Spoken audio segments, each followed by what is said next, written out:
Yo, what's up boys, basically today's going to be showing you how to double your edit speed on a controller. Now it doesn't matter what input you're on, so say you're on console, it literally does not matter as long as you're on a controller, it does not matter. So if you're on PC and and someone else is watching and you're on console, it literally does not matter. First step of this is to make sure you're on edit on release. I don't know why people on console don't use edit on release, or you know, controller don't use edit on release. It's probably the best thing to use on controller to edit, but it's a few bad things and obviously a lot of goods, but there's a lot more goods than bads.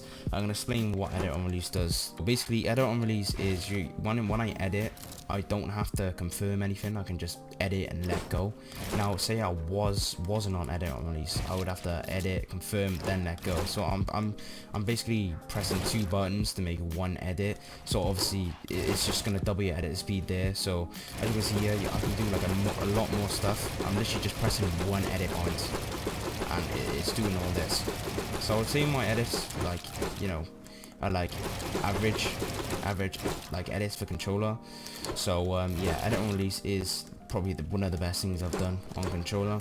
But the only bad side of being on edit on release, so say I want to do like a right hand peek here, and I want to back out of the right hand peek and make like two window edits to confuse the opponent, I literally can. It's impossible for me to get the other square so I can edit. So I always have to have my like hand on the one I'm editing on, so I literally can't back out of it. And obviously if I let go, it just instantly just edits. So that's the only bad thing of like being on edit on release, but other than that, your edit speed will literally double. The second thing to double your edit speed is when you're like, see, a lot of people go like this and just spam it. Like, it's so much better if you just know what you're doing. So you're like going like this, two, like you know what you're doing, not just spamming it. So that's really good for your editing speed, like knowing what you're doing.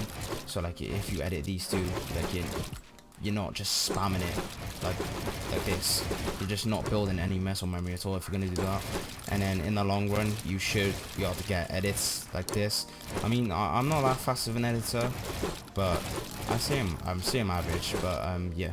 The third thing is a lot of people talk about is being on linear or exponential. So what linear does is it's like it allows you to build more and be more like snappy with your edits, and exponential is like a more like a slowy edits. So it depends how you play really. If you're an aggressive player and you want like more fast builds, fast edits, and exponential is more like slow, but you're more consistent with your edits, you know. But obviously if you want the fastest edit speed you can get, then linear is the one for you. The fourth thing is having that balanced sensitivity. Now a lot of people like put the sensitivity to like 3 edit and like 2.1 build. There's literally no point, because you're just going to be so much more inconsistent with your edits. Like say I'm playing on 3.1, I'm going to be like this, edit that really quick and then like miss it, you know. Like it's better than having more consistent edits and missing it a lot. So yeah, it's so much better if you just have like a mid-range sense, because you're more consistent and you're still fast. But consistency is probably the most important thing in Fortnite, to be honest. I mean, as long as you have that consistency and the fastness as well, like it literally doesn't matter. So having that mid-range sensitivity will help and benefit you so much with Fortnite, because you're just gonna have so much consistent edits. You can hit more shots because you're hitting your edits more like consistent as well, doing your right hand peaks. And yeah, that's another tip to double your editing speed. Another huge problem people do is copying other people's binds.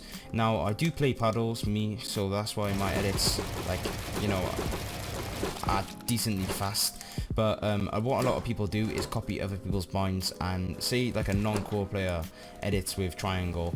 And the difference is between a non-core player, the non-core players are always gonna have their hand on the edit, and the other like the core player, no.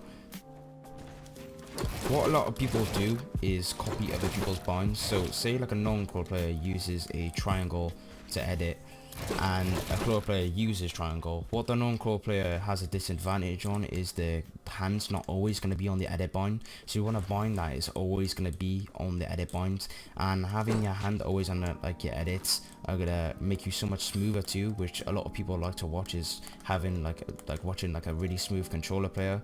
So having your hand on your edit is just will benefit you so much, because you don't have to like take your hand off whatever you're doing and then like edit to where you want to edit, you know. So having that like the best binds for you is probably one of the best. And yeah, boys, hope you guys enjoyed this video. Make sure to leave a like what you want to see next, and subscribe to the channel. And yeah, this means die, and I'll catch you guys in my next one. Peace out, everybody.